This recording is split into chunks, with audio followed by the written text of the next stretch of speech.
મિત્રો, એક ભારત ન્યૂઝ મીડિયામાં આપનું હાર્દિક સ્વાગત છે। વડાલી શહેરમાં વણકર સમાજ દ્વારા દર વર્ષની જેમ આ વર્ષે પણ ભાદરવા સુદ નોમના દિવસે રામદેવ પીર મહારાજના મંદિરમાં નેજા ચડાવાયા।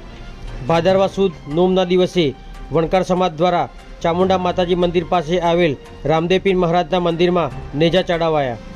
નોમના દિવસે મંદિરેથી રામદેવ પીર મહારાજની પાલખી યાત્રા કાઢવામાં આવી હતી। આ પાલખી યાત્રામાં વણકર સમાજના તમામ લોકો ઉત્સાહભેર ઉમંગ સાથે જોડાયા હતા।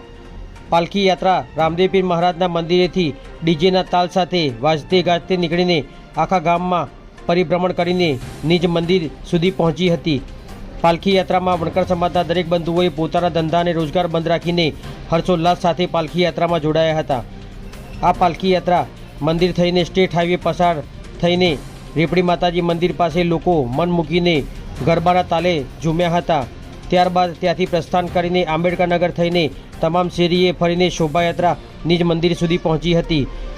ત્યારબાદ પૂજારી દ્વારા ધજાને કુમકુમ તિલક લગાવીને પૂજા કરીને અક્ષત લગાવીને ત્યારબાદ ધજા મંદિરના શિખર પર લગાવી હતી અને અંતમાં વણકર સમાજ તેમજ આજુબાજુના લોકોએ રામદેવ પીર મહારાજના નેજાના અને મંદિરના મહારાજના દર્શન કરીને પ્રસાદ ગ્રહણ કરીને ધન્યતા અનુભવી હતી। પત્રકાર વિશાલ ચૌહાણ।